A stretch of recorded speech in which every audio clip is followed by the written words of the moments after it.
Imagine it's April 14th, 2001. You're in Japan. It's a Sunday. You walk into a local game shop and pick up a cartridge for a console that is quietly already being replaced. The game inside has no museum, no Isabella, no sprawling online infrastructure. Just a small village, a handful of animal neighbors, and a world that keeps moving whether you show up or not. You plant a turnip. You catch a fish at midnight. A neighbor writes you a letter. And somewhere in the back of your mind, something about it feels different from every game you've ever played. You don't know it yet. Nobody does. But you are holding the very first Animal Crossing on the last game cartridge Nintendo will ever release for the 64. We're talking about that and more on This Week in Video Game History.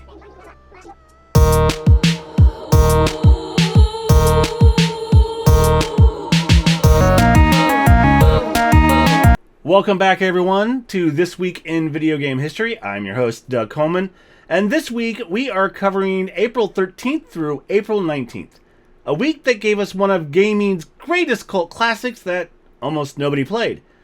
A DC Comics fighting franchise that redefined superhero games, the most beloved puzzle sequel of its generation, a neo-noir indie that took 6 years to make and became an instant classic, a shooter that had absolutely no business being on a Nintendo console, and a Japanese action platformer on a dying console that launched a beloved franchise. Plus, yes, the Oatmeal people made an Atari game. So grab your controller and press start to continue. My name is Rasputin, but everybody calls me Raz. You're late, soldier. Now get in here and give me 20. April 19th, 2005. Double Fine ships Psychonauts, a game about a psychic kid at summer camp who jumps inside people's mind to solve their problem. Tim Schafer's studio. Critics loved it. 88 on Metacritic. But it sold less than 100,000 copies in its first year. By every conventional measure, that's a failure. The publisher dropped them. The game went quiet. And then something unusual happened. People kept talking about it. Not loudly, not everywhere, but steadily, for years, the way that only general great things get talked about. 16 years later, Psychonauts 2 shipped. Even better reviews. Tim Schafer is still making games. Some games don't sell. They survive. Who are you working for? I'm gonna kill you so much!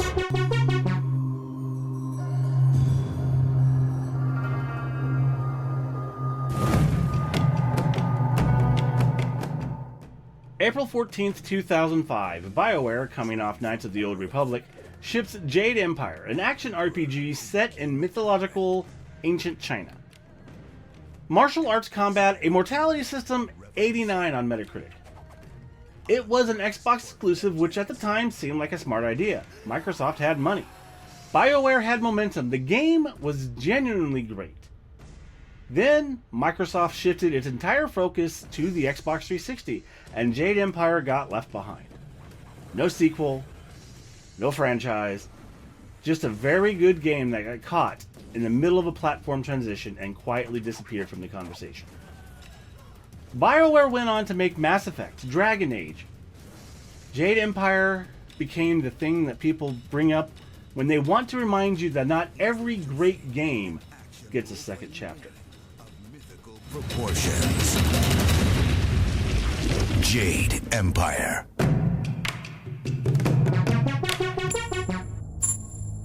Justice League fails. Cloud kills millions. April 16th, 2013. NetherRealm Studios, the people behind Mortal Kombat, ships a DC Comics fighting game with a premise that sounds like a pitch meeting fever dream. Superman has gone full dictator. Batman is leading the resistance, and every DC hero and villain has picked a side. and it worked Man's world completely. is incapable of self. Injustice didn't just make a good superhero fighting game, it made one with a story worth caring about. The competitive fighting game community showed up and it stayed. It's still played at tournaments today. The franchise at launch is also still going. The Superman as Tyrant concept got so popular, DC eventually incorporated versions of it back into the comics themselves. We have an alternative. A fighting game influenced the source material it was based on. That doesn't happen very often.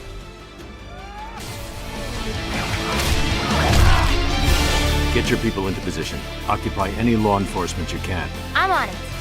Well, look what I found. Time to end the insurgency.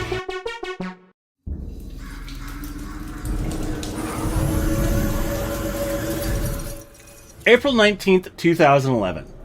Portal 2 is about to come out. Valve, being Valve, decides a normal launch is boring. So they hide clues across 13 indie games, bundled together in something called the Potato Sack. Players start solving puzzles across all 13 games simultaneously. A massive coordinated ARG, alternate reality game, run by the community. When players crack it, they unlock Portal 2 10 hours before its official release date. The game itself scored a 95 on Metacritic. GLaDOS came back, Wheatley, voiced by Stephen Merchant. Cave Johnson, the unhinged founder of Aperture Science, voiced by J.K. Simmons, doing the best J.K. Simmons possible. Portal 2 didn't need an ARG. The game was already exceptional. Valve just couldn't help themselves. Some studios make a game and ship it. Valve makes a game, and then builds a second, weirder game on top of the launch itself. We put that trust to the test. Bam! Robots gave us 6 extra seconds of cooperation. Good job, robots. Cave Johnson, we're done here.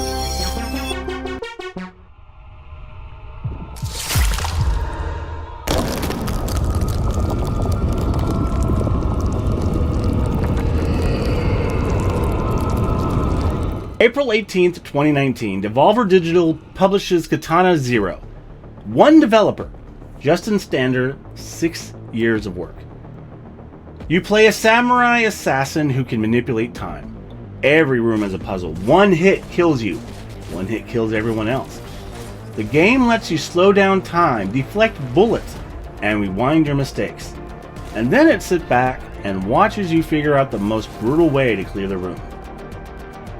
500,000 copies in under a year. All from one person and 6 years of uninterrupted obsession. There is a version of this story where Justin Stander gives up around year 3 and Katana ZERO never exists. The fact that it does exist feels like something worth acknowledging.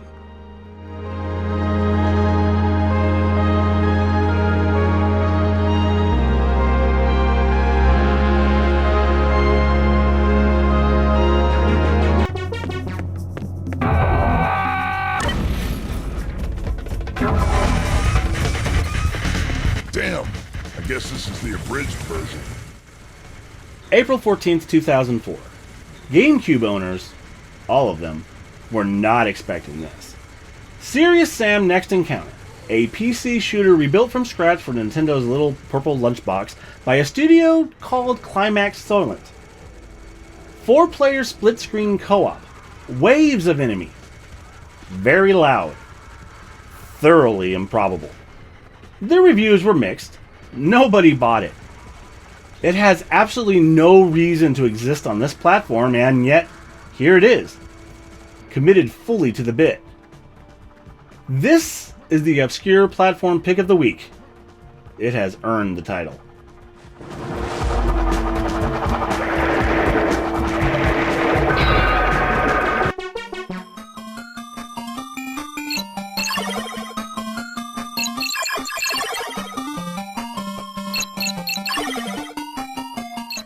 April 19th, 1991. Japan gets Wonder Boy 3, The Dragon's Trap, on the PC Engine.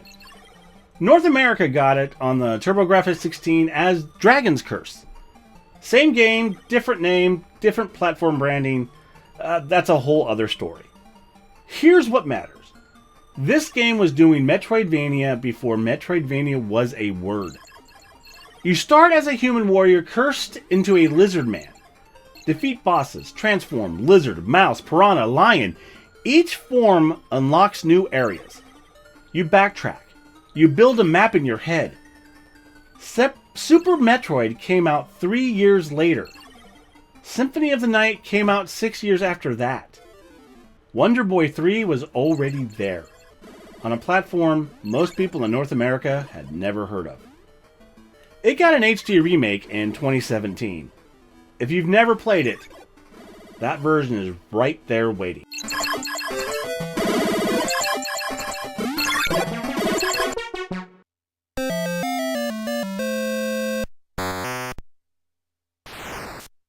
In 1982, Quaker Oats looked at the Atari 2600 and saw a gold mine.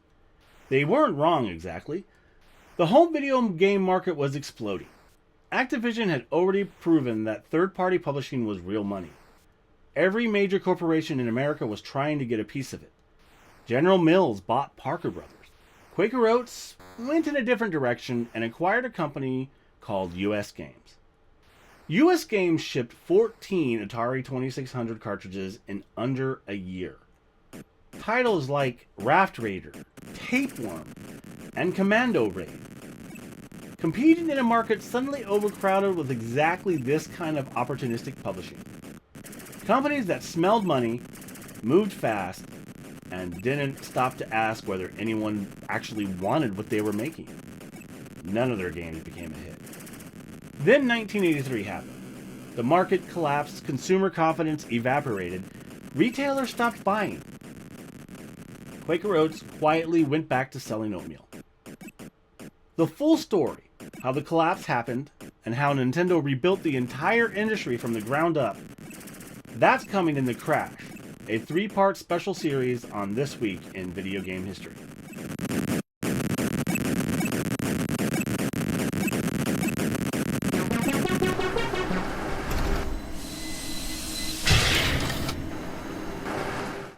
April 20th, 2018, Nintendo launches Labo, and the internet spends approximately 48 hours making fun of them for it. The pitch. Perforated cardboard sheets you fold following step-by-step instructions into what Nintendo calls Toy-Cons. A piano, a fishing rod, a robot suit. Then you slot your Switch in and they become controllers, using IR sensors, gyroscopes, and HD rumble to detect motion and touch through folded paper. It was ridiculous. It was also genuinely magical in person, in the specific way that Nintendo tends to be magical in person. Students picked it up as a STEM tool. Kids who never cared about how controllers worked started asking questions about how controllers worked. Nintendo has been doing this for decades, making things that look absurd in a press release and feel inevitable in your hands. Labo is just one chapter in a long, weirder story.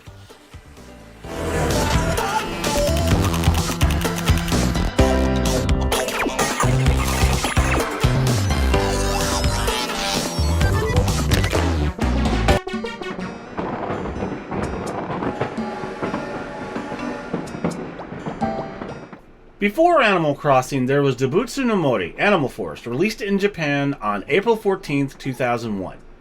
The last first-party game Nintendo ever released on a Nintendo 64. On a cartridge, for a console that was already being replaced. The game was built around a real-time clock. Your village didn't pause when you stopped playing. Seasons changed, neighbors moved in and out, events happened on actual calendar dates. You could miss things. That had almost never been done before in a console game. Nintendo of America looked at it and decided to bring it over to the States. Then spent 6 months doing the most extensive localization project in the company's history at that point. New items, new characters, new content written specifically for Western audiences. Animal Crossing on GameCube shipped in North America in September 2002. New Horizons, released during the first spring of the COVID-19 pandemic, sold 43 million copies. People built entire communities inside while the world was locked down.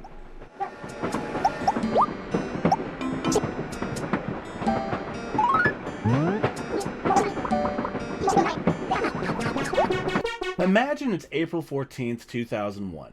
A programmer at HAL Laboratory is watching the credits roll on a game that took years longer than it should have, on hardware that's already obsolete, for an audience that has no idea what they're looking at. They don't know yet that 20 years later, during a global pandemic, millions of people will escape into the world they built. They just know they made something honest, something gentle, something true. That's what the show is all about. Not just the hits, the whole messy, magnificent history of the medium we love. If you like today's episode, please click that subscribe button. It helps us reach more people that remember what it was like when we had to make sure the TV was on Channel 3. You also can find this episode as an audio-only version of the podcast on Spotify and Apple Podcasts. Special thanks to Ms. Tink for the graphics, and the music you've heard is from the multi-talented Shane Medini. Check the captions for a link to his Spotify. Be sure to save your game, nerds. I'll see you next week.